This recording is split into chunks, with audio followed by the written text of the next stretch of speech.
Hello guys, this is Aparajita from evidyarthi.in। उम्मीद है आप सब बिल्कुल अच्छे हो एंड आप सब बिल्कुल हेल्दी हो।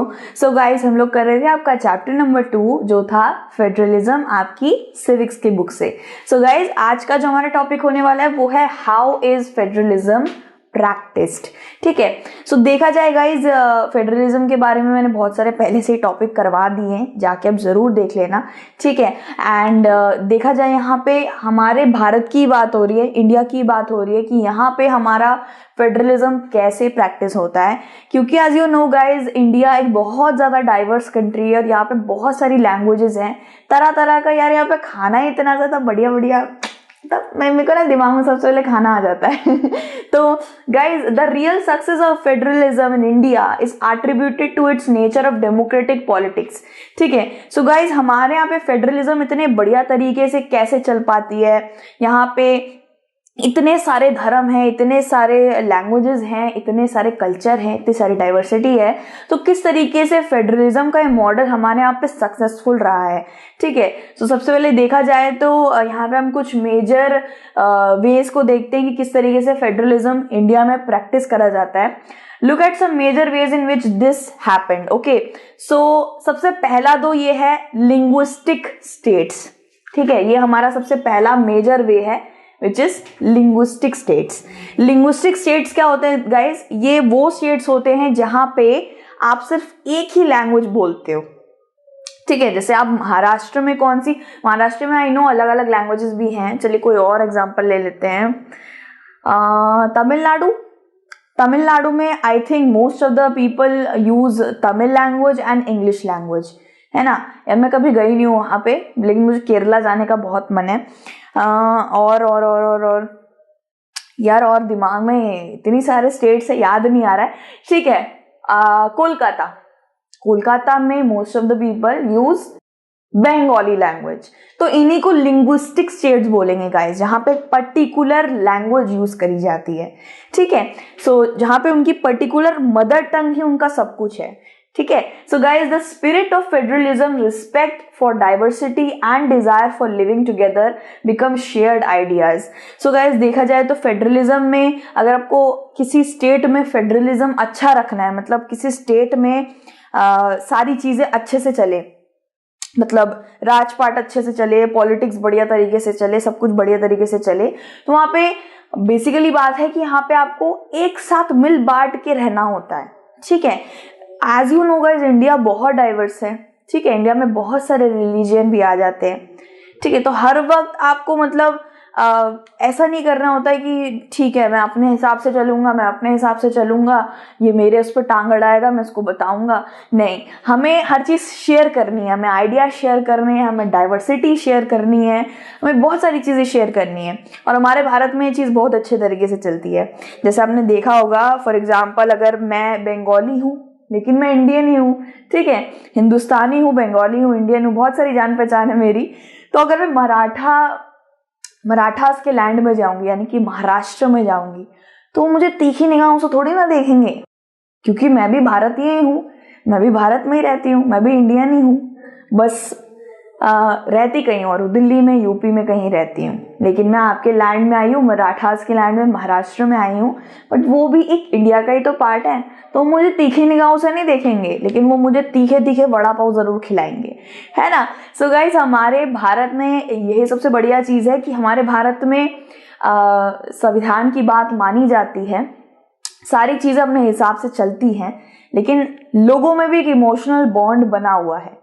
अपने आसपास के पड़ोसियों को देख लीजिए, आप अपने आसपास की आंटियों को देख लीजिए, हमें नहीं पता उनका धर्म क्या है, हमें नहीं पता उनका कल्चर क्या है, कास्ट क्या है, लेकिन फिर भी हम आंटी से बात करते हैं, उनके बच्चों के साथ खेलते हैं। ठीक है, फिर भी कभी कभार ऐसा होता था गाइज, मेरे नीचे एक आंटी रहती थी, कविता आंटी। ठीक है, उनकी 2 लड़कियां थी। आई डोंट थिंक मुझे कास्ट वगैरह बोलनी चाहिए, बट आपको थोड़ा सा आइडिया देने के लिए, शी वॉज नॉट ब्राह्मण। ठीक है, वो लोग शायद छोटी कास्ट के थे एंड उनके फादर शायद लेबर थे। ठीक है, वो काम करते थे किसी फैक्ट्री वगैरह में as a labour, and my father was graphic designer. मेरे घर में एक अच्छी सोर्स ऑफ इनकम था, हाँ, एक अच्छा पोर्टफोलियो था, लेकिन मैंने ये सब कभी नहीं देखा अपने दोस्तों में। मैं कभी दोस्तों को नहीं जज करती थी, दोस्तों में यार ये सब ये सब थोड़ी ना देखा जाता है। तो मेरे वहाँ पे 2 दोस्त बनते थे, कभी मैं उनके घर में खाना खा लेती थी, और क्या खाना बनाते थे वो, और कभी वो मेरे घर में खाना खा लेते थे। इतने चड्डी बड्डी यार थे ना हम लोग, मैं क्या बताऊँ। सो ऐसा हमारे भारत में हमको बहुत देखने मिलेगा कि डिफरेंसेस तो बहुत हैं, मतलब डाइवर्स काफ़ी हैं, लेकिन एक साथ रहना भी जानते हैं, ठीक है। So linguistic states, the creation of linguistic states was the first and the major test for democratic politics in our country, ठीक है। भारत 1947 में आज़ाद होने के बाद दोस्तों, आज़ादी मिलने के बाद ही तो चैलेंजेस स्टार्ट हुए थे भारत में कि भाई क्या होने वाला है इसके बाद, कैसे संभालेंगे इतनी ज़्यादा डाइवर्सिटी को।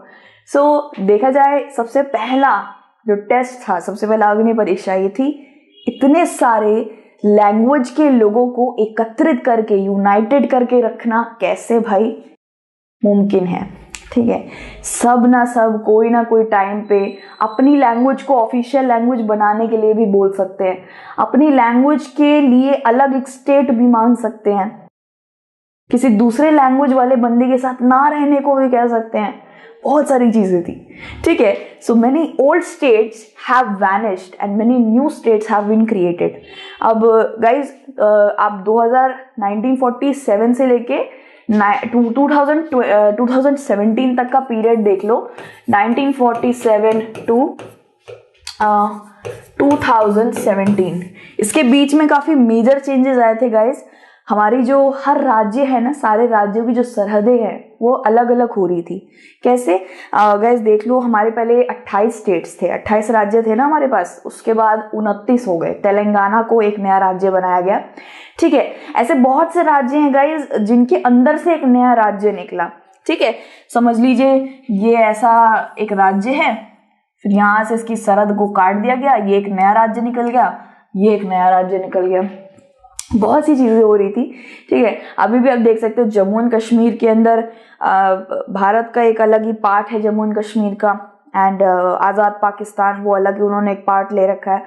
चीज़ें बदलती रहती है। आई यू नो गाइस कि हमेशा अभी हमारी यूनियन टेरिटरी ले लो, ठीक है। हमारी यूनियन टेरिटरी में 9 यूनियन टेरिटरीज हो गई थी, वापस 8 हो गई, ठीक है। कैसे 2 यूनियन टेरिटरी को एक कर दिया गया, शायद नागर हवेली और दमन and Diu, I don't know, एक एक कर दिया गया किसी को, ठीक है। तो हर वक्त स्टेट्स में, हर वक्त बाउंड्रीज में चेंजेस आते ही रहते हैं, ठीक है।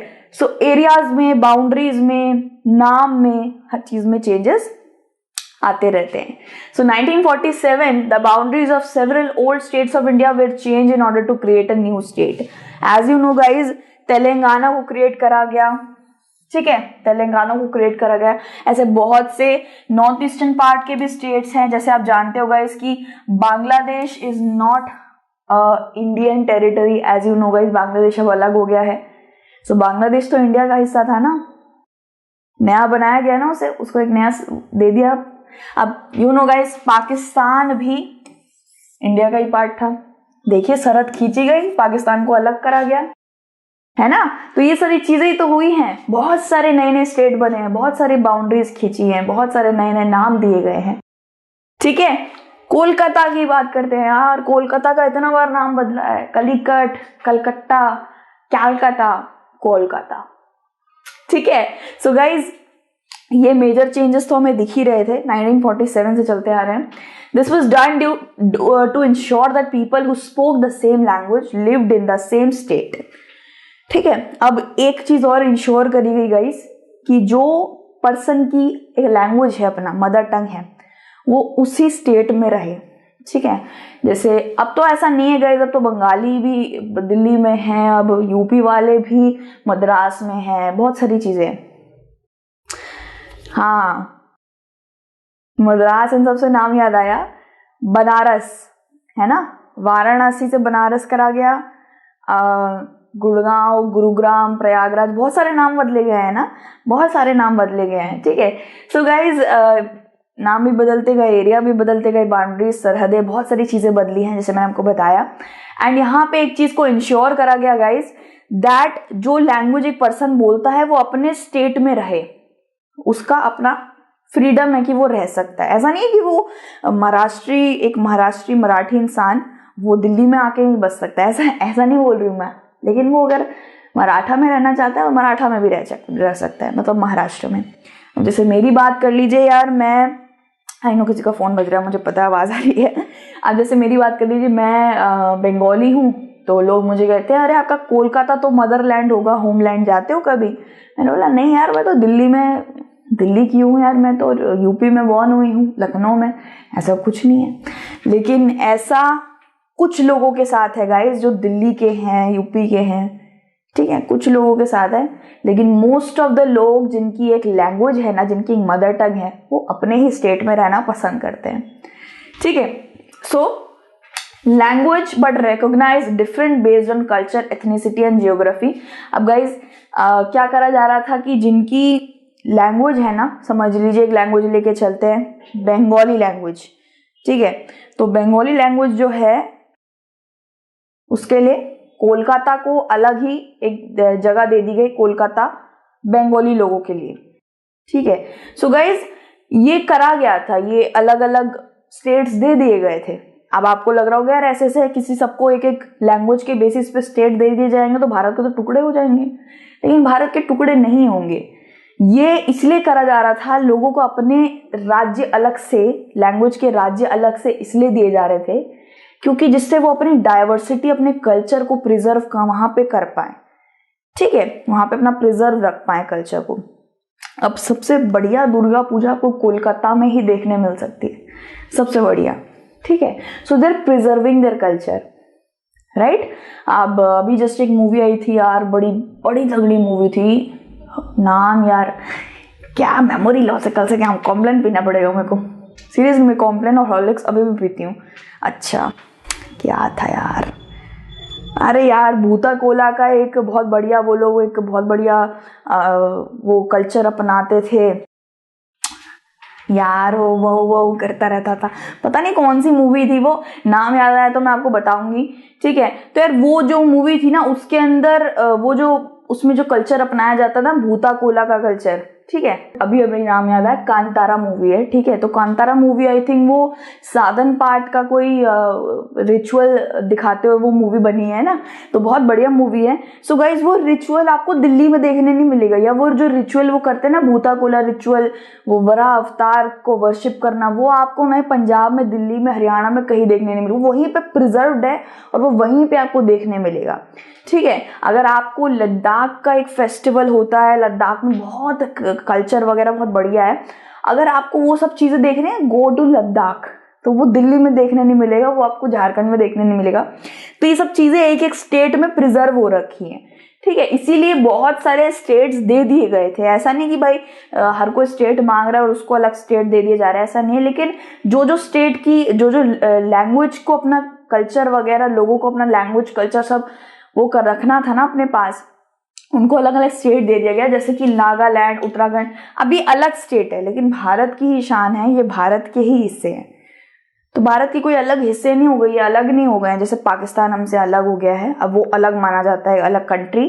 तो ये हमारे स्टेट्स हैं, हमारे साथ ही हैं, भारत के साथ ही, ठीक है। So the demand for the formation of state on the basis of Nagaland, नाम याद रखिएगा गाइस, उत्तराखंड एंड झारखंड, इनको अलग ही स्टेट इन लोगों को दे दिया गया था अपनी लैंग्वेज, अपना डाइवर्सिटी प्रिजर्व करने के लिए। Was raised, some national leaders feared that it would lead to disintegration of the country. अब गाइस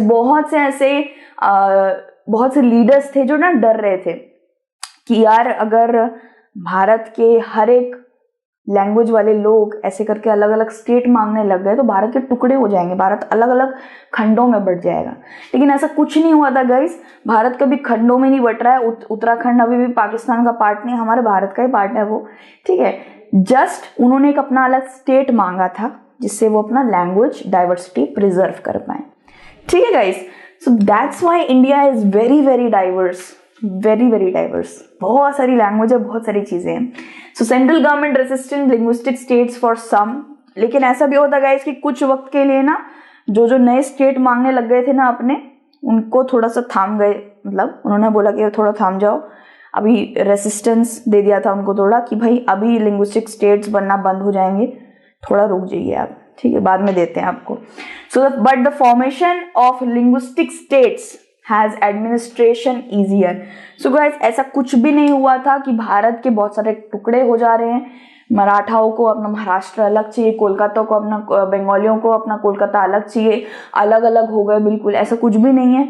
अभी भी मैं महाराष्ट्र में आराम से जा सकती हूँ, अभी भी मैं कोलकाता में आराम से जा सकती हूँ, ठीक है, मेरी कोई डबल चेकिंग नहीं होगी। I am Indian, I can go anywhere in India, ठीक है।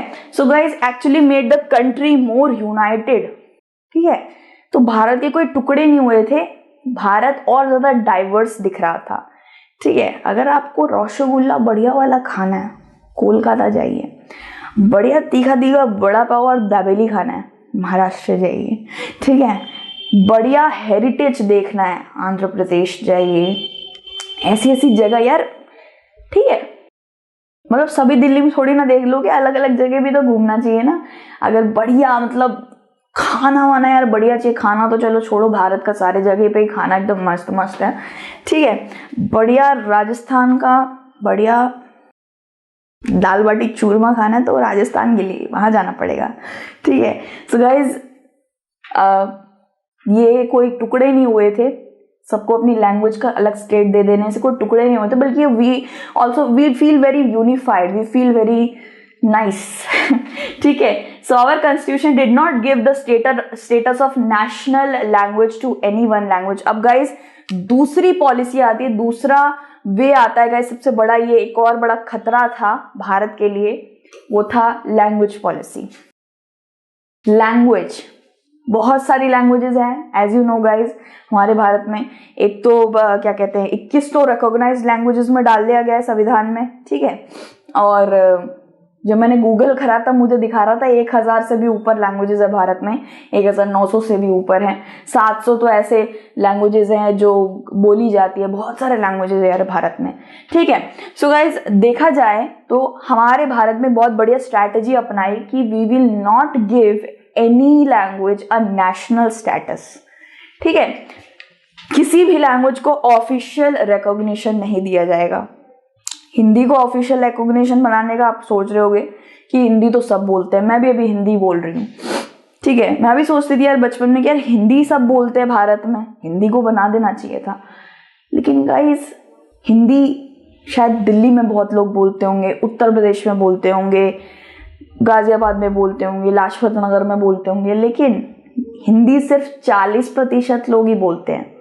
बाकी जो भारत में 60% लोग हैं वो अलग अलग लैंग्वेजेस बोलते हैं, वो हिंदी नहीं जानते, वो या तो अपनी लैंग्वेज जानते हैं या इंग्लिश जानते हैं, ठीक है। सो ये बहुत बढ़िया स्ट्रैटेजी अपनाया सरकार ने कि हम कोई भी लैंग्वेज को ऑफिशियल नहीं बनने देंगे। इससे दरारें पड़ सकती है कि भाई मराठी को ऑफिशियल क्यों बनाया, फिर कोलकाता वाले लोग बोलेंगे मराठी को क्यों बनाया, हमें क्यों नहीं बनाया, हो सकता था ऐसा। So but Hindi is the mother tongue of only 40% of Indians, इसलिए ऐसा नहीं करा गया। बिसाइड्स हिंदी 21 लैंग्वेजेस को रिकॉग्नाइज्ड लैंग्वेज दे दिया गया, इसकी उपाधि दे दी गई हमारे संविधान में। 21 लैंग्वेज कौन कौन सी गाइस, आई थिंक आपके 22 नंबर पेज में बुक के अंदर सारे लैंग्वेजेस लिखे हुए हैं। बोडो, डोगरी, आसामी, बंगाली, कश्मीरी, कोंकणी, मैथिली, सारी उसमें लिखा हुआ है, देख लेना। सो गाइस 21 रिकॉग्नाइज बना दिए गए और साथ ही साथ ऑफिशियल लैंग्वेज कोई भी किसी को नहीं बनाया गया। अकॉर्डिंग टू द कॉन्स्टिट्यूशन देखा जाए तो इंग्लिश का यूज बहुत ज्यादा होता था उस वक्त पे, और लिंग्विस्टिक स्टेट्स होते हैं ना जैसे आंध्र प्रदेश, तेलंगाना, तमिलनाडु, केरला, यहाँ पे इंग्लिश बहुत बोली जाती है। इवन कोलकाता में भी इंग्लिश बहुत बोली जाती है, ठीक है। सो गाइज इंग्लिश लैंग्वेज को बोला गया कि आप ऑफिशियल दर्जा दीजिए इसे। बहुत सारे लोगों ने बोला आप इसको ऑफिशियल दर्जा दीजिए, ठीक है। लेकिन 1965 में इंग्लिश को ऑफिशियल पर्पस के लिए इस्तेमाल करना बंद कर दिया। वो आए थे ना हमारे यहाँ पे लुटेरे आए थे, ब्रिटिशर्स आए थे, उन्होंने इंग्लिश ही तो बोलते थे ना वो सबसे ज्यादा, तो वो ऑफिशियल पर्पस ऐसे लिख के चले गए थे that English will be used in India for official purpose. लेकिन ये फिर रोक लगा दी गई इसमें 1965 में। However many now Hindi speaker states demanded that use of English continues. For example guys Tamil Nadu में बहुत कम लोग हैं जो हिंदी जानते हैं, उन्हें हिंदी नहीं आती है। हिंदी आती भी है तो थोड़ी थोड़ी आती है, ठीक है। सो गाइज यहाँ पे आते ये तमिलियन जानते होंगे, कन्नड़ा तेलुगु जानते होंगे, या ये जानते होंगे English. So many states argued and many states demanded that आप इंग्लिश को एक ऑफिशियल दर्जा दीजिए, एक हिंदी की जगह इंग्लिश को बना दीजिए भाई। ठीक है।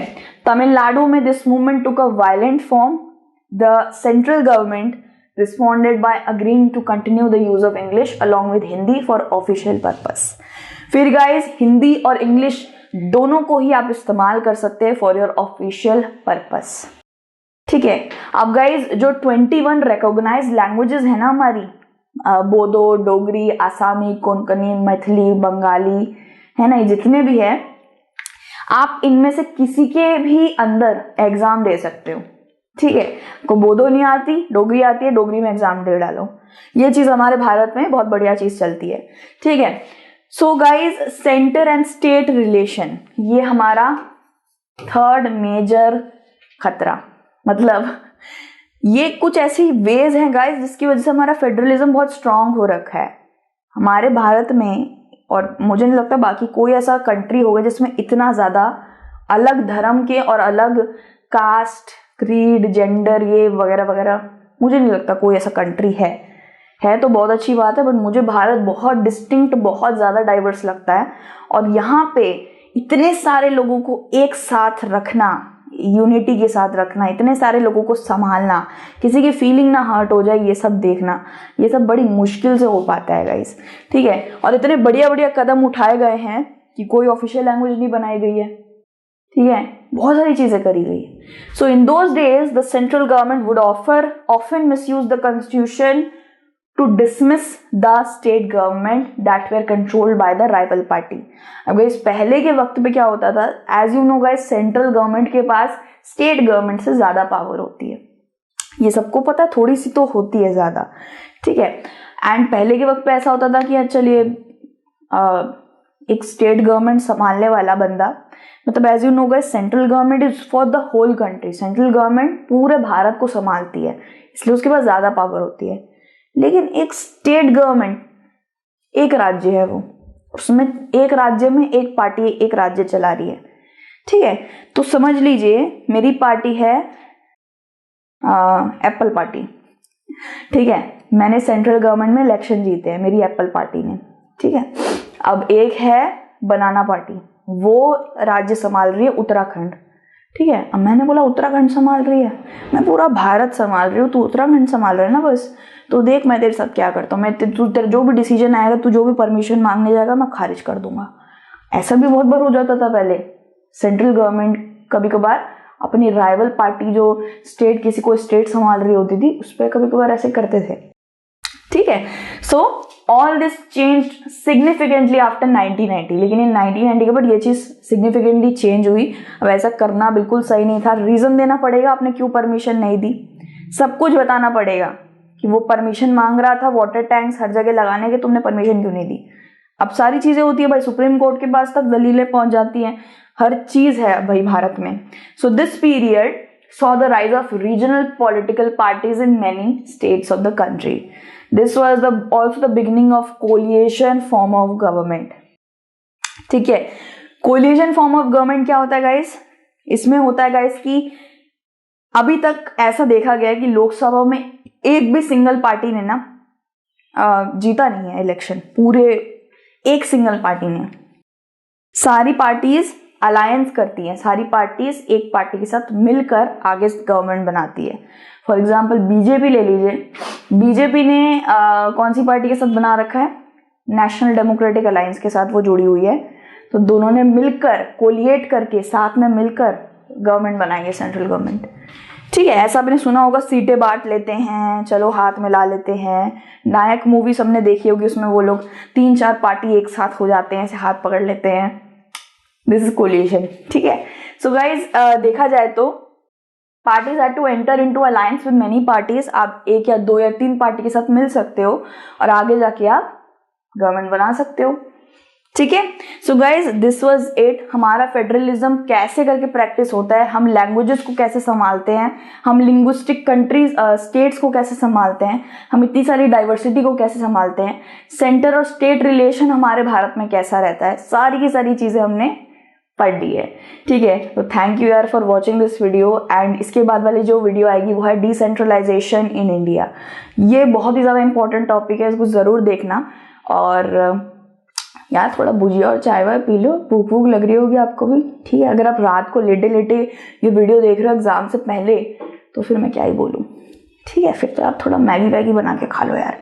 ठीक है, एंड चलिए मिलते हैं दूसरी वीडियो में, तब तक के लिए अपना ध्यान रखिए। God bless you everyone, take care and ciao, bye bye.